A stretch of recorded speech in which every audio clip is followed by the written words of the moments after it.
Hi friends, நீங்களாம் நல்லா இருக்கீங்க நம்புறேன். ஆஃப்டர் லாங் பேக் ஒரு 12 நாளைக்கு அப்புறம் வந்து பார்த்தீங்கன்னா இன்னைக்கு தான் ஓடி இருக்கோம். ரொம்ப முக்கியமாக வந்து பார்த்தீங்கன்னா 1 கிலோமீட்டர் கவர் பண்ண 4.52 செகண்ட்ஸாக இருக்கு ஆவரேஜா. 1 கிலோமீட்டருக்கு ஃபுல் ரவுண்டை கம்ப்ளீட் பண்ணுறதுக்கு நான் ஸ்டாப்பாக வந்து பார்த்தீங்கன்னா 2.57 வந்து பார்த்தீங்கன்னா 13 minutes 39 seconds. ஆவரேஜ் பேஸ் வந்து பார்த்தீங்கன்னா 5.19 வந்து மெயின்டைன் பண்ணியிருக்கோம். ஆக்சுவலி எப்பவுமே கவர் பண்றது 5:16 முடிச்சிரும் ஒரு ரவுண்டை. இந்த வாட்டி ஸ்லைட் டிஃபரன்ஸ் இருந்துட்டு இருக்கு. நான் கூட பயந்தது என்னன்னா 10 நாள் கழிச்சு 12 நாள் கழிச்சு ஓடுறோம், நம்ம எப்படி இருக்கும் நம்மளோட ஸ்டாமினா. ஏன்னா கண்டினியூஸா நம்ம ஃபிட்னஸ்ல இறங்கவே இல்லை. ஒரு 12 நாள் வந்து என்ன சொல்றது, அங்கேயே டைம் சரியா போச்சு.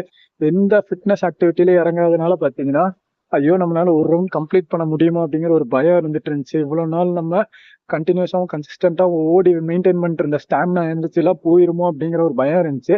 ஸ்லைட் டிஃபரன்ஸ் இருக்கு, குடிச்சிடலாம். எப்படி இருந்தாலும் டெய்லி நம்ம சென்னை போய் ஓட ஆரம்பிச்சோம்னா அந்த ஸ்லைட் டிஃபரன்ஸ், அந்த என்ன சொல்றது, 1 நிமிஷம் 2 நிமிஷம் முன்னாடி ஓடுவோம் பாத்தீங்களா, அந்த செகண்ட்ஸை வந்து கஷ்டப்பட்டா மட்டும்தான் அச்சீவ் பண்ண முடியும். இப்பவே வந்து 5:19 போயிருச்சு. எப்பவுமே 5:16 பேஸ்ல முடிப்போம். 13.39 செகண்ட்ஸா இருக்கு.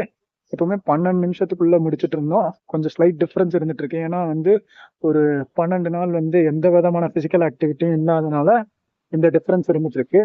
ரொம்ப முக்கியமா 12 நாளுக்கு அப்புறம் ஓடுனது எப்படி இருக்குன்னு கேட்டீங்கன்னா ரொம்ப ஒரு விதமான பாசிட்டிவிட்டியாகவும் ஒரு மாதிரி எனர்ஜி. எப்படின்னு கேட்டீங்கன்னா என்னோட சோகம் துக்கம் என்னோட சந்தோஷம் எல்லாமே வந்து இந்த ஜாகிங் போற ஏரியால வந்து இருந்துட்டு இருக்கு. சோல் கனெக்ட் டு மை ஹார்ட்னே சொல்லலாம். எங்க இருந்தாலுமே ஒரு பிசிக்கல் ஆக்டிவிட்டி நமக்கு கண்டிப்பா தேவைப்படுது. நம்மளோட மைண்டுக்கும் சரி நம்மளோட ஹார்ட்டுக்கும் சரி எப்படி இருந்தாலும் அது தேவைப்படுது. ஃபாதரா நாளைக்கு காலையில கூட எப்படியாவது எந்திரிச்சு வந்து ஓடணும். ஏன்னா நான் இன்னைக்கு 2 ரவுண்டு புஷ் பண்ணலாம்னு நினைச்சேன். வேண்டாம், நாளைக்கு நைட்டு டிராவல் இருந்துட்டு இருக்கிறதுனால இன்னைக்கு ஒரு ரவுண்ட் நாளைக்கு ஒரு ரவுண்ட் ஓடிக்கலாம். எப்படி இருந்தாலும் ஒரு மாதிரி பாசிட்டிவாவும் இருக்கு, ரொம்ப சந்தோஷமாவும் இருக்கு. வேர்த்து ஊத்துது.